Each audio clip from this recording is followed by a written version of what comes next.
mundial de center of drogas, global drug difama crime, viciously slanders viciosamente Venezuela, a a country that Venezuela. has become a Un model país in que se ha drug convertido en un modelo de eradication. erradicación de drogas. The La reason is razón to plunder saquear los Venezuela's vastos vast recursos and natural naturales de resources, Venezuela, including its incluyendo oil. su petróleo. US El imperialism is concentrating está large-scale concentrando invasion fuerzas de forces in the invasión southern a gran Caribbean, escala en el sur del openly Caribe, killing the Venezuelan matando people abiertamente while covertly al pueblo orchestrating false venezolano, propaganda, riots, mientras and orquesta acts en of secreto terrorism propaganda through falsa, pro-US disturbios y far-right actos de fascist terrorismo groups.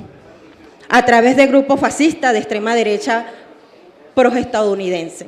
El 25 de septiembre, el On presidente Maduro September declaró la 25th, comuna President Maduro es el gran declared centro de la the democracia Comuna is the directa great center of y direct escudo contra el democracy and the imperialismo. shield against imperialism. Bajo el lema Under "Cuarteles the al pueblo", slogan el Barracks gobierno to the popular people, integró the audazmente People's las Government Fuerzas Armadas Nacionales boldly Bolivarianas, integrated the regular Bolivarian regulares con las national milicias armed bolivarianas forces y with the irregulares irregular en las Bolivarian comunidades militias locales. into Se local trata de una communities. medida This is a innovadora que groundbreaking refuerza measure that significativamente significantly las capacidades strengthens de defensa de Venezuela's Venezuela. defense capabilities, Y es una acción and it is a revolutionary podría action llevarse that a could cabo never sin be la unión implemented without the inquebrantable single-hearted unity entre el gobierno between the y el government pueblo. and the people.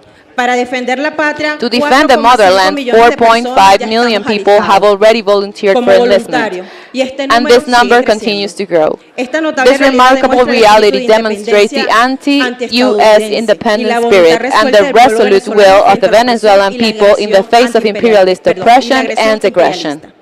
Por el contrario, In las contrast, fuerzas the fascistas de extrema pro-U.S. derecha far-right fascist proestadounidenses forces suplican a los Estados beg the Unidos United que invadan States to territorio invade venezolano, Venezuelan exponiendo de territory, manera fragante su flagrantly servilismo exposing their hacia las servility potencias to extranjeras foreign y su powers and desprecio por el contempt pueblo. for the people. Las acciones de las The fuerzas act of fascistas Venezuelan venezolanas que fascist buscan forces derrocar el to gobierno overthrow the popular people's y government convertirlo en un and gobierno turning into a fascista fascist transformador a government, Venezuela, reducing es una Venezuela to a colonia del colony imperialismo estadounidense. of U.S. Y imperialism reduciendo al and the pueblo venezolano a Venezuelan los people esclavos to colonial coloniales slaves constituye is a typical example of pro-U.S. funkiest and ejemplo treacherous típico de las forces. fuerzas pitiyanquis y traidoras al servicio de Washington.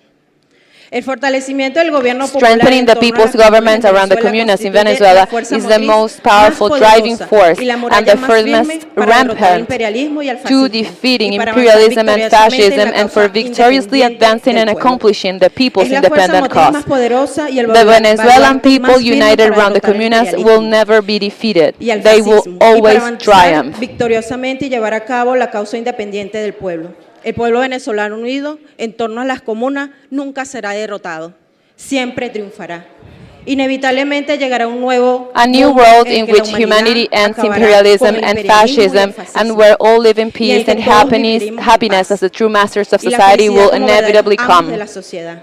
Estaremos juntos We will a nuestro stand pueblo venezolano with the hasta el Venezuelan final, people to the en la very justa end in lucha the por righteous aniquilar el struggle to imperialismo annihilate y el imperialism fascismo y and construir una fascism nueva and sociedad to build a centrada en el pueblo. people-centered new Siempre society, and we will always Abajo el triumph. imperialismo y el Down with fascismo. imperialism and fascism. Comuna or nada. Socialism or nothing. The people united will never be defeated. Victory to Venezuela, victory to Maduro, hasta la victoria siempre. Hasta la victoria siempre, camarada. Venceremos. We shall prevail.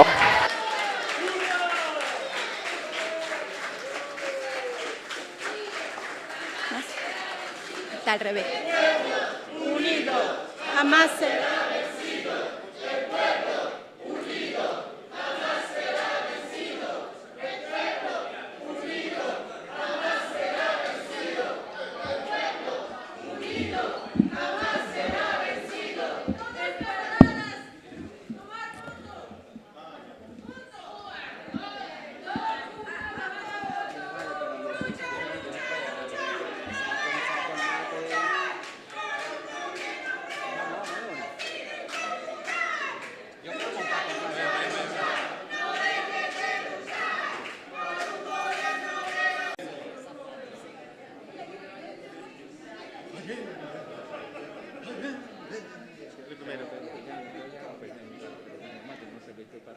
Es que son de mujer, marico, son de vieja. Mi mamá me compró.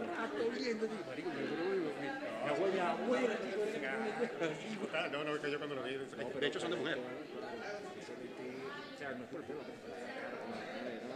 Sí, sí, sí. Ah, que son de entrenadores. Eso es que tenía que tratar de... Ah, no, sí, sí, sí.